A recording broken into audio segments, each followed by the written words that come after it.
Frères et sœurs, comment ça va ce matin? Ma femme et moi, nous avions le privilège d'être ici à Abidjan. L'église de Lomé se porte bien.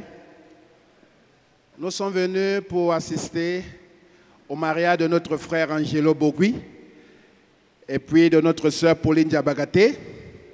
Par la grâce de Dieu, ils se sont mariés hier du côté de Port-Boué. Je suis fier d'Angelo parce que 25 ans de vie de célibat, 25 ans de vie de chasteté, Dieu l'a fait grâce. Depuis hier, Angelo Bogui s'est marié. Amen, frères et sœurs. Et nous sommes venus passer du temps ce dimanche avec vous pour vous encourager. Et je me sens toujours très encouragé lorsque je viens ici du côté de Angré.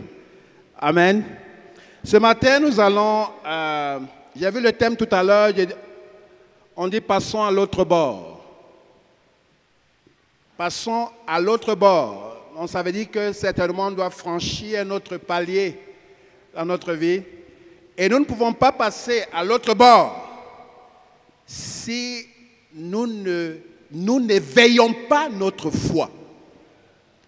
Si nous ne réveillons pas notre foi. Voilà pourquoi le titre de mon message ce matin, c'est « Éveille ta foi » ou « Réveille ta foi ». Amen, frères et sœurs. Vous savez, la foi ne se décrète pas. La foi se vit. S'il y a un passage qui peut nous parler mieux de la foi, c'est Hébreux 11. Dans Hébreux 11, la Bible nous dit, à partir du verset 1, que la foi, c'est être absolument certain de ce que l'on ne voit pas. Absolument certain de ce que l'on ne voit pas. Tu es sûr, tu es certain de ce que tu ne vois pas. Le désir de Dieu ici, frères et sœurs, c'est de lui faire entièrement confiance.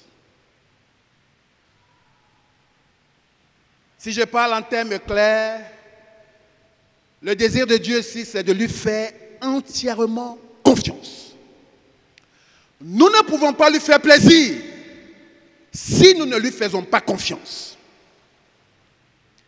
La foi ne voit pas ce qu'elle croit. La foi croit ce qu'elle voit. Si tu veux voir avant de croire, j'ai peur que tu ne puisses pas plaire à Dieu. La foi, c'est de croire avant de voir. C'est ce que tu crois qui devient une réalité. Si tu ne crois pas, Dieu ne sera pas réel.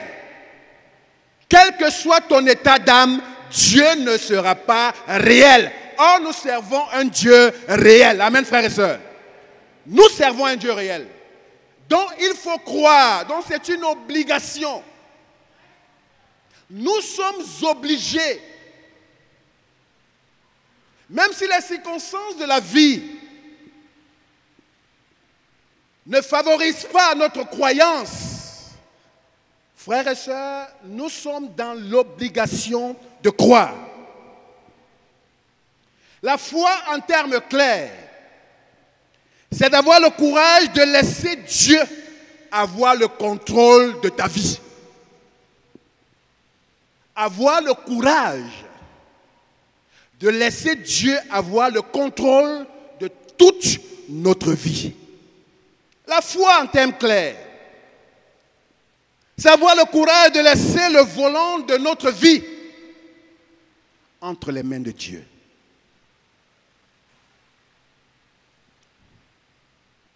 Dieu veut que son peuple que nous sommes nous puissions être remplis de foi. Vous savez, frères et sœurs, la vie est difficile. Je dirais même qu'elle est très mystérieuse. Face à l'adversité de la vie, quand les choses semblent aller mal, je dis bien semblent aller mal, lorsque nous décidons de nous plaindre, ou de murmurer, ou de critiquer, sachant que Dieu voit tout, il sait tout, il connaît tout.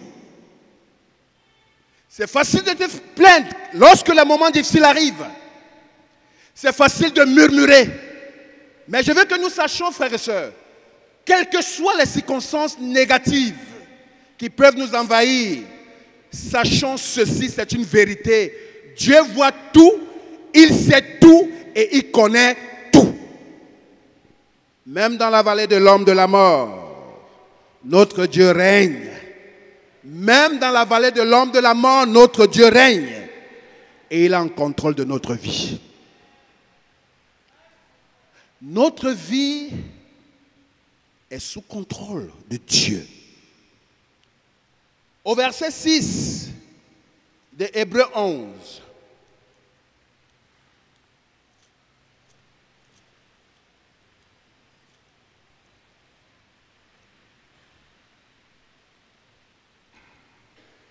le verset 6 nous dit, « Or, sans la foi, il est impossible de lui être agréable, car il faut que celui qui s'approche de Dieu croit que Dieu existe et qu'il est le rémunérateur de ceux qui le cherchent. » Que ceux qui s'approchent de Dieu, comme chacun d'entre nous ce soir, ce matin, autant pour moi, nous faisons l'effort de nous approcher de Dieu. Mais dit que ceux qui s'approchent de Dieu croient qu'il existe bel et bien et qu'il est notre seul rémunérateur.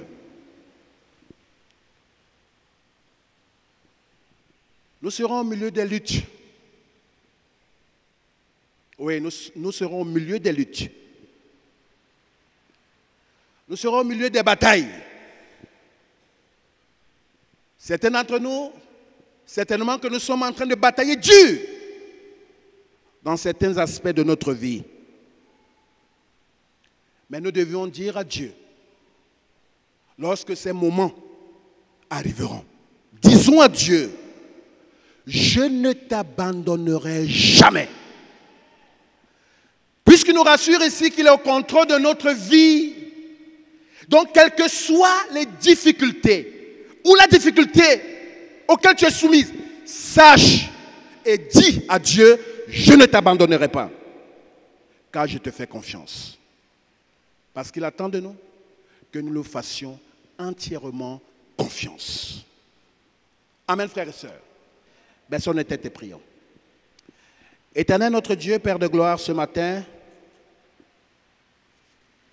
nous voici, Père, devant ta face.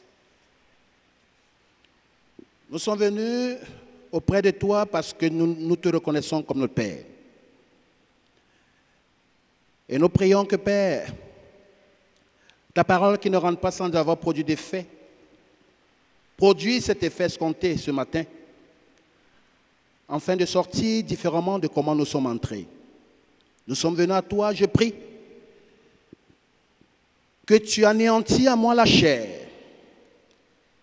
et que tu fasses prévaloir ton esprit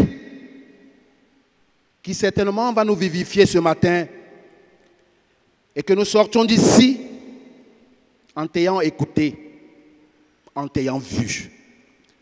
Bénis ce moment que nous passons en ton saint trône de gloire et que toute la gloire te soit rendue à toi seul.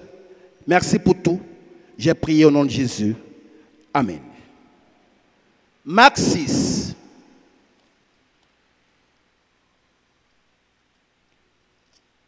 Nous allons parcourir un peu la Bible ce matin. Marc 6 à partir verset 1 à 6. Jésus partit de là et se rendit dans sa patrie. Ses disciples le suivirent. Quand le sabbat fut venu, il se mit à enseigner dans la synagogue. Beaucoup de gens qui l'entendirent étaient étonnés et disaient, d'où lui viennent ces choses? Quelle est cette sagesse qui lui a été donnée? Et comment de tels miracles se font-ils par ses mains? N'est-ce pas le charpentier, le fils de Marie, le frère de Jacques, de José, de Jude et de Simon? Et ses sœurs ne sont-elles pas ici parmi nous? Et ils étaient pour eux une occasion de chute. Mais Jésus leur dit, un prophète n'est méprisé que dans sa patrie, parmi ses parents et dans sa maison. Il ne put faire là aucun miracle, soulignons sa frère et sœur, si ce n'est qu'il imposa les mains à quelques malades et les guérit. Et il s'étonnait de leur incrédulité. Jésus lui-même, il va à Nazareth. Et on constate ici que Jésus n'a pu faire aucun miracle. Aucun. Si ce n'est qu'imposer les mains sur quelques personnes qui furent guéries. Mais la Bible nous souligne ici qu'à Nazareth, dans sa propre famille, il n'a pu faire aucun miracle. Mais nous constatons ici que Jésus défiait. Il défiait. S'il y a une chose qu'il n'a pas perdu de vue, il ne voulait pas que son peuple manque de foi. Voilà pourquoi il est désolé, il est déçu du fait qu'il arrive à Nazareth et qu'il ne puisse pas opérer aucun miracle à cause de leur incrédulité. Frères et sœurs, le manque de foi empêche Dieu d'agir dans notre vie.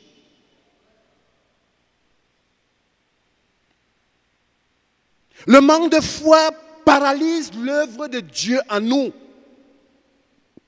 À cause de leur incrédulité, aucun miracle n'a été opéré. Vous savez, en tant que chrétiens, parfois, sans le vouloir, nous sommes à la recherche des miracles dans notre vie.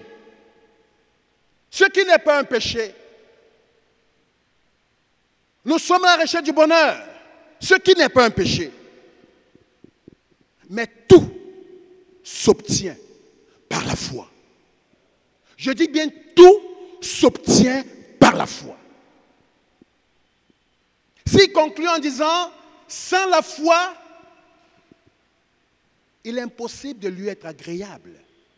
Frères et sœurs, ne perdons pas de vue la foi en Dieu.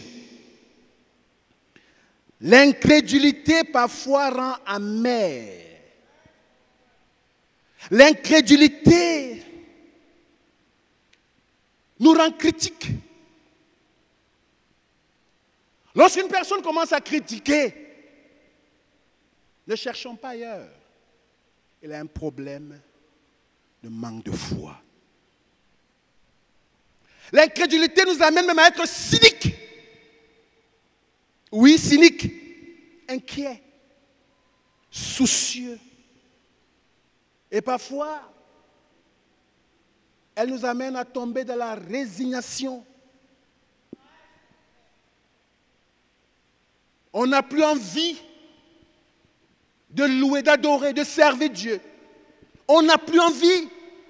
C'est le manque de foi qui produit parfois ce sentiment-là. Mais je veux que toi et moi nous sachions ce matin. Je ne sais pas ce qu'on t'avait promis quand toi et moi nous calculions la dépense avant notre baptême. On ne nous a pas promis que nous serons riches au moment du calcul des dépenses. On ne nous a pas promis que nous n'aurons plus de problèmes. On ne nous a pas promis que nous serons toujours dans le bonheur. Non, lorsqu'on calcule la dépense, on ne nous a pas promis ça. Laisse-moi te dire quelque chose ce matin. Quand nous sortirons des eaux du baptême, et que nous nous engagerons dans l'œuvre de Dieu, notre situation sera 2 fois plus difficile qu'avant que nous ne rentrons dans les eaux du baptême. Parce que, frères et sœurs, Dieu nous accorde à ce moment-là de vivre une bataille, la meilleure bataille que l'être humain créé à l'image de Dieu pourrait mener sur cette terre avant d'aller au ciel. Lorsque nous sortons des eaux du baptême et que Jésus a fait de nous ses enfants légitimes,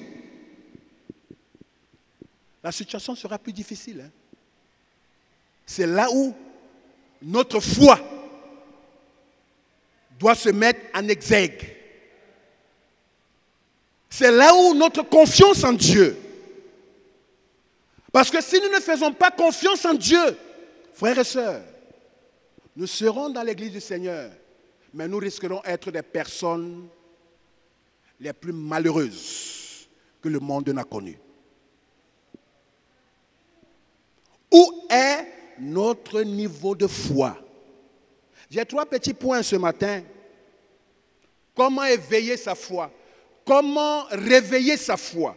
Numéro 1, pour réveiller ta foi, il faut écouter ce qui est vrai.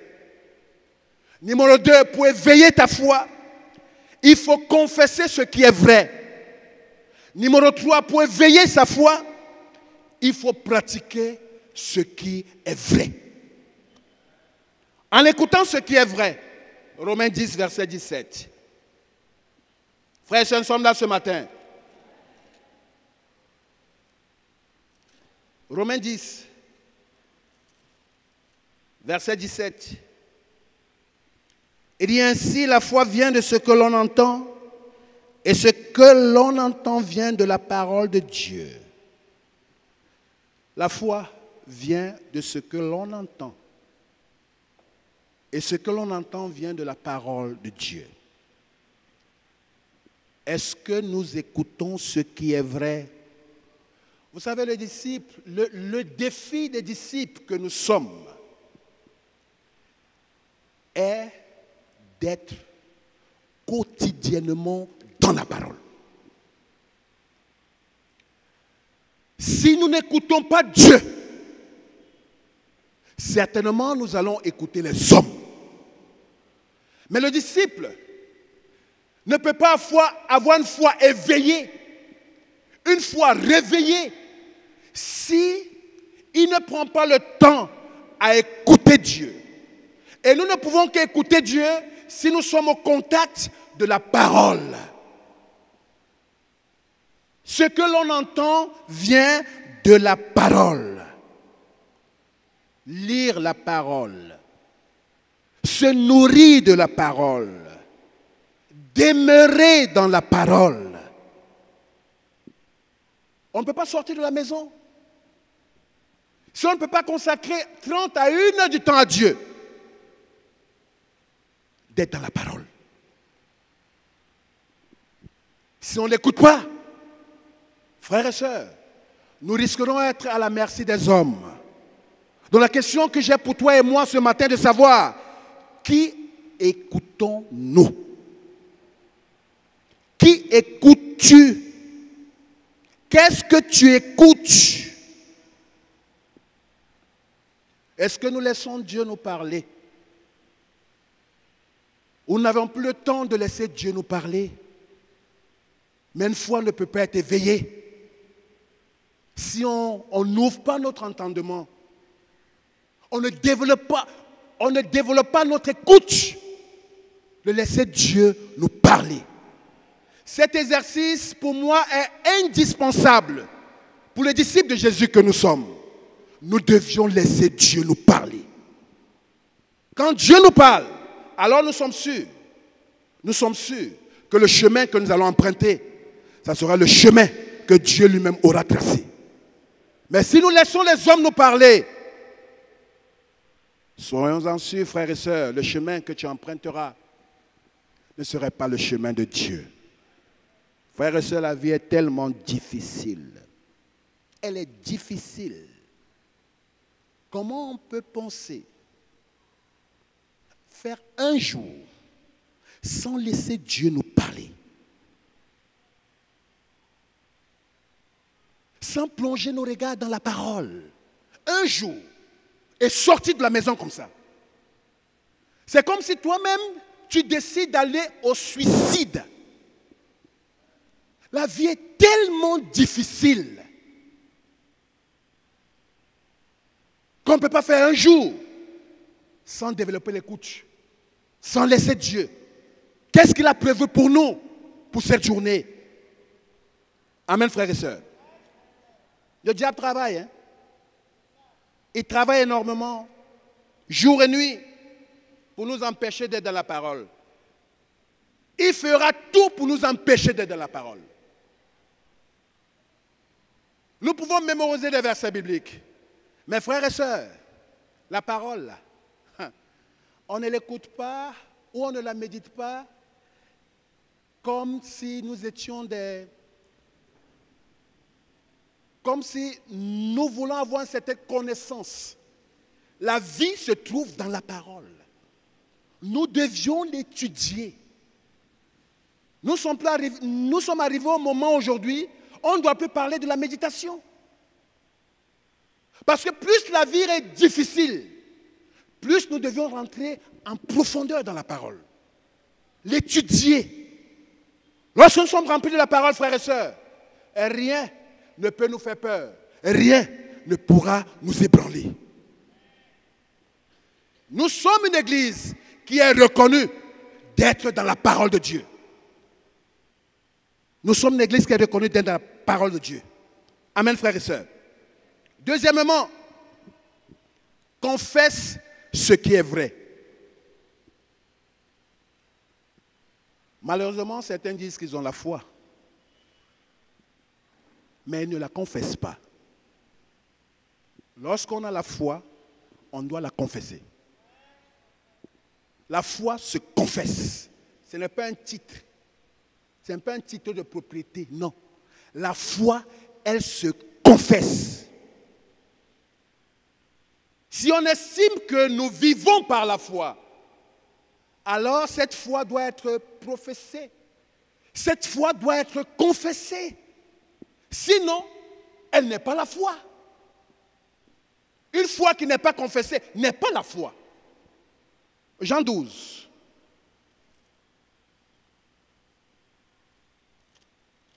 « 42 à 43. «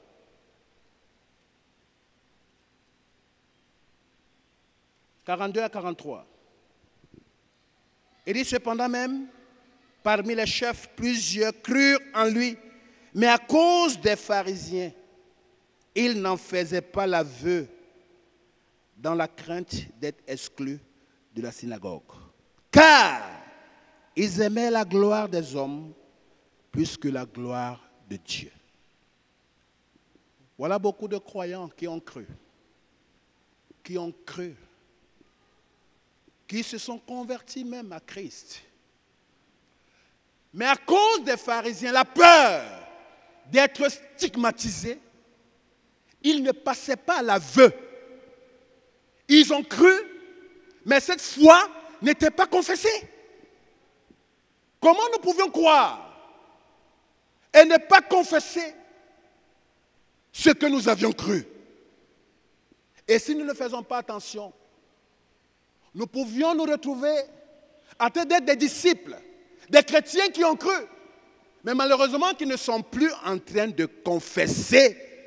Parce que lorsqu'on confesse ce que nous avions cru, frères et sœurs, nous ne viendrons pas ici à un gré seul.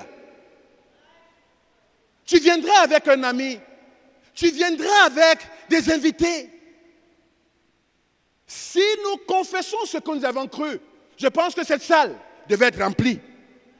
Parce qu'on reconnaît celui qui confesse ce qu'il a cru, il n'est pas seul. Il est dans l'œuvre de Dieu. Oui, frères et sœurs. Il est en train d'œuvrer pour le Seigneur. Parlons-nous de notre foi. Est-ce que nous parlons de notre foi? Les cœurs seront fermés dans nos quartiers parce que nos bouches sont fermées. Les cœurs seront ouverts dans nos quartiers parce que nos bouches seront ouvertes. Sommes-nous encore en train de parler, de confesser ce Jésus qui a donné un sens à notre vie, qui nous a transformés, qui nous a fait respecter. Aujourd'hui, nous sommes devenus des personnes respectées et respectables. Est-ce que Jésus est encore le point focal de notre vie? Est-ce que nous parlons encore? Nous confessons encore Jésus? Est-ce que nos voisins savent qui nous sommes? Est-ce que nos voisins savent qui nous sommes? Lorsque mes pères nous ont envoyés en mission à Lomé, nous avons hérité d'une église merveilleuse. Oui, une église merveilleuse. Mais je me suis dit, pour pérenniser cette joie-là, parce qu'il y a une chose qui amène notre joie à être pérenne, c'est d'ouvrir ta bouche et de dire qui tu es à ton voisin, à ton semblable. Quand tu n'es plus en train de confesser Jésus, ce n'est pas dans les eaux du baptême qu'on confesse que Jésus est Seigneur. Il faut que les personnes qui nous entourent, qu'ils sachent que Jésus est le Seigneur. Donc, lorsque nous sommes arrivés, on s'est dit pour pérenniser cette joie que nous avons vue dans le cœur des frères et sœurs, il faut que nous partions confesser que Jésus est Seigneur dans les rues de Lomé. Et par la grâce de Dieu, frères et sœurs, Dieu nous a fait grâce que l'année dernière, 40 personnes ont été converties au Seigneur. Parce que nous avons ouvert la bouche de parler que Jésus est Seigneur. Et je suis convaincu que si nous n'avons pas ouvert la bouche, vous pensez que ces 40 personnes, parmi ces 40 personnes, il y avait des médecins. 40 personnes, il y avait des professeurs. Il y avait des couples mariés. Il y avait des étudiants. Il y avait des célibataires. Il y avait des adolescents. Pensez-vous que si nous n'avons pas ouvert la bouche pour confesser ce qui est vrai, est-ce que ces personnes allaient avoir ce privilège de goûter comment Jésus est doux? Confessons-nous encore notre foi. Parlons-nous encore de ce qui est vrai. Ta foi doit être verbalisée. Ta foi doit être verbalisée. Où sont les âmes? Où sont les âmes? Est-ce que Dieu est encore glorifié? Une seule chose qui fait la joie, qui donne la joie au ciel. On va beau essayer de philosopher, mais il y a une seule chose qui fait la joie dans le ciel. C'est lorsqu'une âme se repent. Il n'y a pas deux. Une seule qui fait la joie. Donc ce qui fera notre joie, notre bonheur, lorsque nous sommes en train d'aider cette âme-là. Cette âme à connaître le Seigneur. Amen, frères et sœurs. 1 Samuel 17, nous connaissons l'histoire un peu de David et Goliath. Voilà un païen qui a défié l'armée du Dieu vivant. Un païen, un incirconcis, un païen qui a défié l'armée du Dieu vivant. Et le roi, ses sujets et son peuple. Défier cette armée. La Bible dit pendant 40 jours, il s'est mis devant. Que celui-là, qui est garçon, vienne devant moi. S'il me tue, Alors les Philistins seront des personnes assujetties. Mais si moi je le tue, vous allez être des esclaves des Philistins. Pendant 40 jours, il n'y a pas eu garçon. Pas eu garçon. Regardons dans 1 Samuel 17.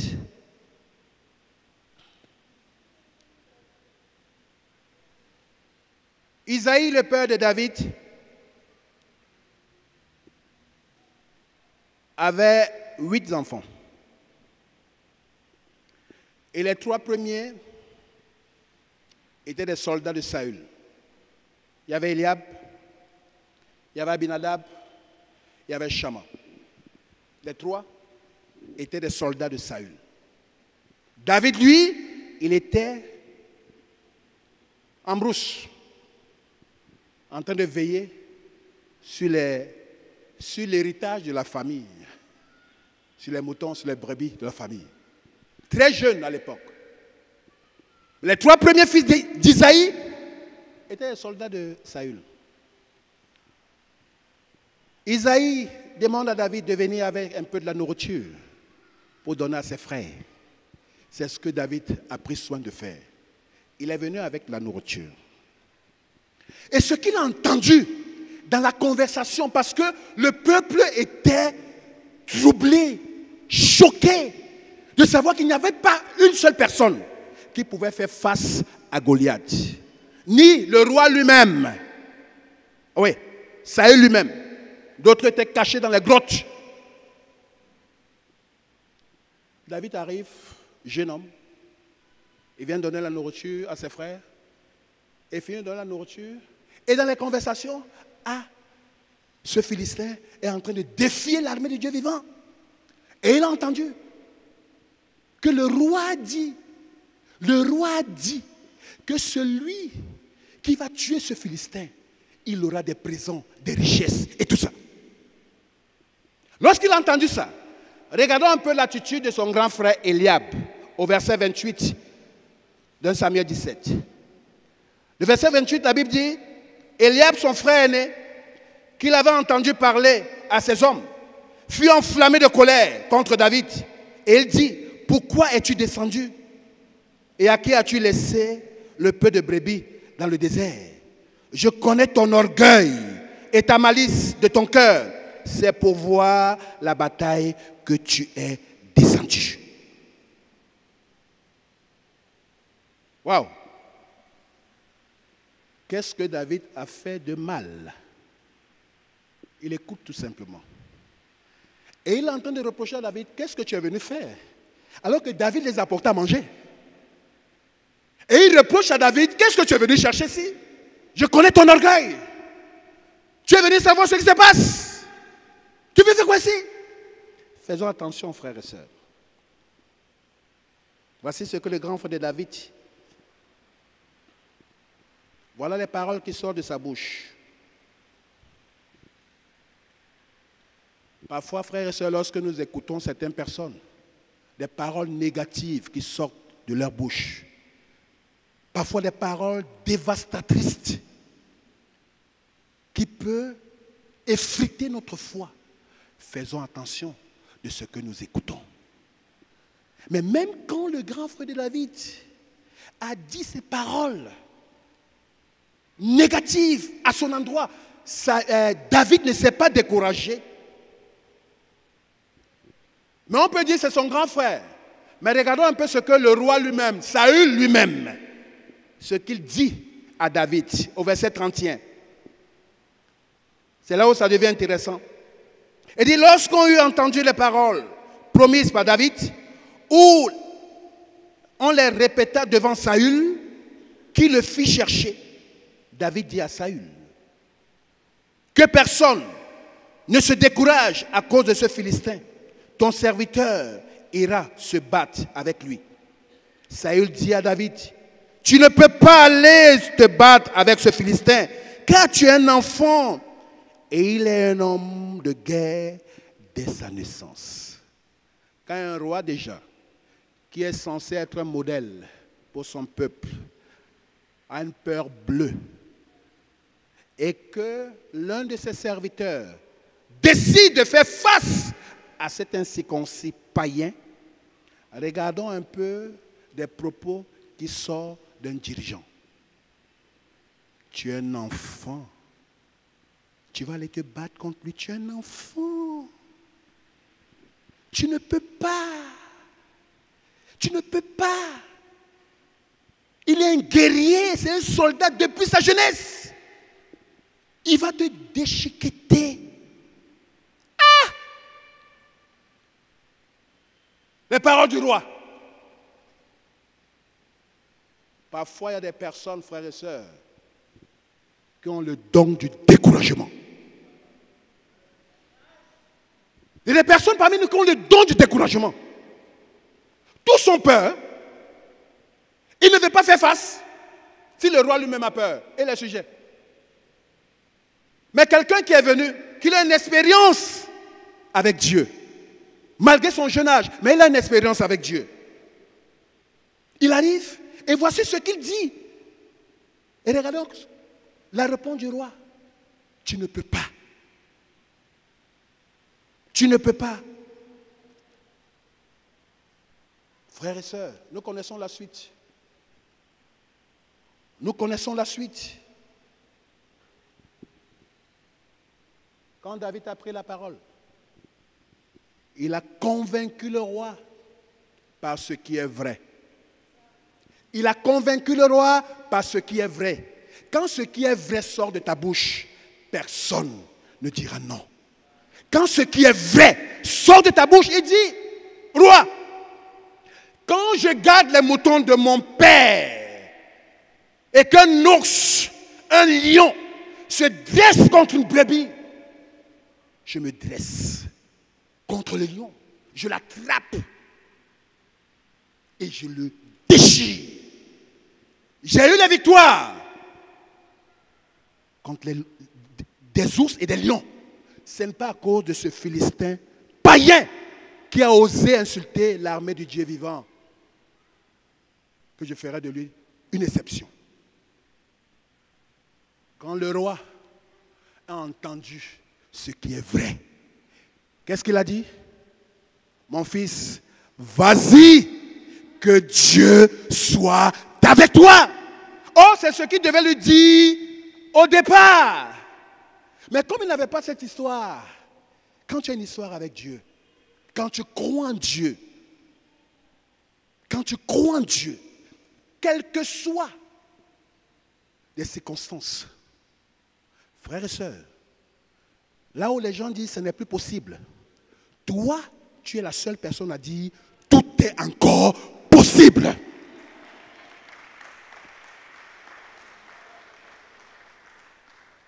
Il n'y a pas d'impossibilité. Un chrétien ne connaît pas l'impossibilité. Là où c'est impossible pour qui? Pour les hommes. C'est impossible pour les hommes. Donc quand tu écoutes les hommes, quand tu crois aux hommes, alors tout sera impossible pour toi. Mais quand tu écoutes Dieu et que tu crois en Dieu, ce qui est impossible aux hommes sera possible pour toi. Qu'est-ce qui a été possible ici en David? David écoutait Dieu. Ce qu'il a dit, c'était la vérité. Troisièmement, pour finir, pratique ce qui est vrai. Nous connaissons l'histoire dans Jean 5, 1 à 9. L'histoire du paralytique né. La galerie à portique. La Bible dit qu'il y avait une piscine où lorsque le premier malade qui allait tomber dans la piscine, la Bible dit, était guéri, quelle que soit sa maladie. Mais il y avait un paralytique qui était là, assis. La Bible dit, depuis 38 ans, il est là, assis, couché.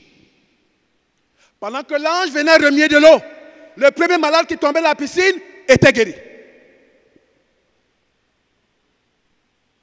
Comme par hasard. Mais pour moi, le hasard n'existe pas. Heureusement, Jésus passait par là. Il rencontre le paralytique. Et il lui pose la question de savoir, veux-tu être guéri?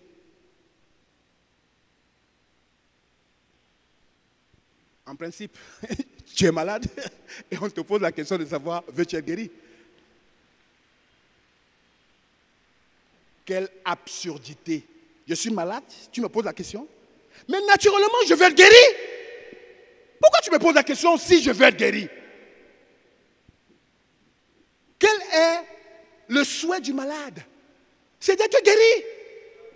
Donc c'est tellement que la question de Jésus, pour ceux qui étaient là, peut-être que les gens se posaient la question de savoir, mais attends, ça c'est quelle question? Tu vois, mais quelqu'un qui est là, malade depuis 38 ans, et tu viens lui poser la question, veux-tu être guéri?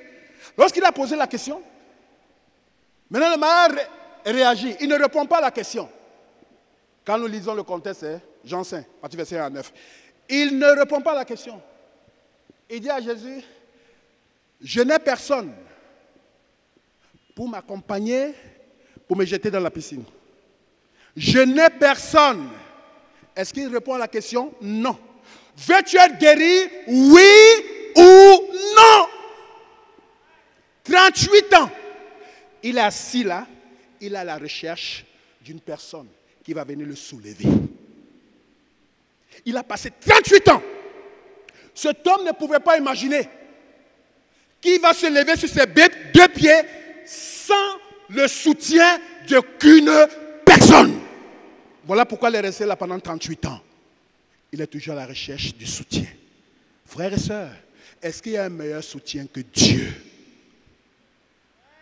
S'il n'y a pas un soutien, tu ne vois pas de soutien, ne t'affole pas.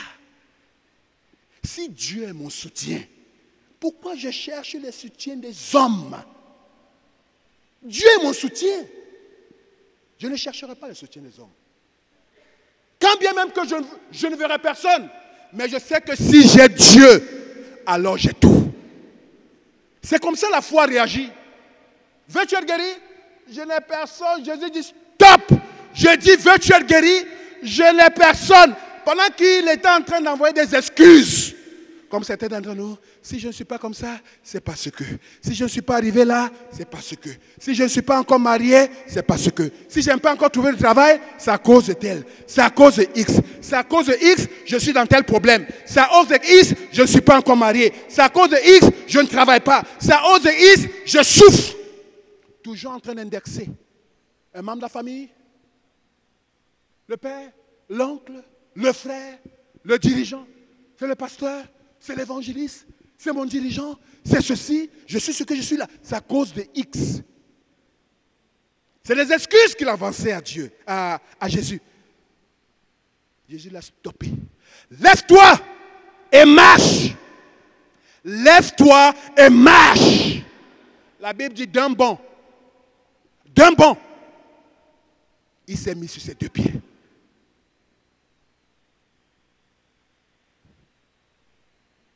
« 38 ans. Qui va m'aider? Qui va m'aider? Je n'ai personne. Aidez-moi. » La présence de Jésus seulement dans sa vie a fait la différence. La présence de Jésus, conscient qui est Jésus. Lève-toi. Je t'ordonne. Lève-toi. La foi ne raisonne pas. Tu veux éveiller ta foi, réveiller ta foi, ne raisonne pas. Pratique. Pratique ce qui est vrai. La foi accompagnée des œuvres. Arrêtons d'analyser. Arrêtons de critiquer. Arrêtons de raisonner. Lèvons-nous, frères et sœurs, et changeons les choses. Tu peux changer la chose. Cette année, ne regarde pas ton voisin. Ne regarde pas ton frère. Ne regarde pas ta femme, ton mari. Regarde à Jésus.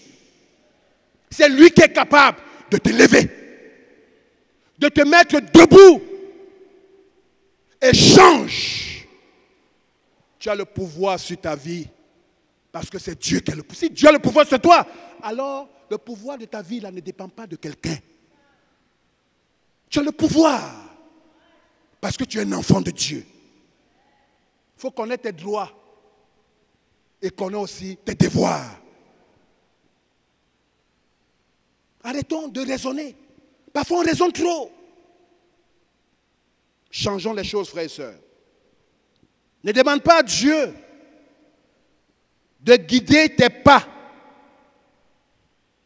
si tu n'es pas prêt à bouger tes pieds. Nous voulons que Dieu guide nos pas, mais nous ne sommes pas prêts à bouger nos pieds. Bouge tes pieds.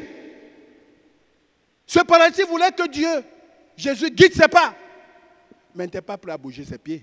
Voilà pourquoi il a dit, je n'ai personne. Combien d'entre nous sommes devenus des victimes de l'échec parce qu'ils ont donné la gloire, le pouvoir de leur vie à une personne. Et aujourd'hui, ils sont devenus misérables. On n'est plus joyeux, on n'est plus heureux. On est dans la maison de Dieu, mais on n'est plus joyeux, on n'est plus heureux, on n'est plus épanoui. Frères et sœurs, ton épanouissement, ta joie, ta paix dépend de toi, de ta relation avec Dieu. Écoute ce qui est vrai. Confesse ce qui est vrai. Et pratique ce qui est vrai. Et que Dieu nous bénisse.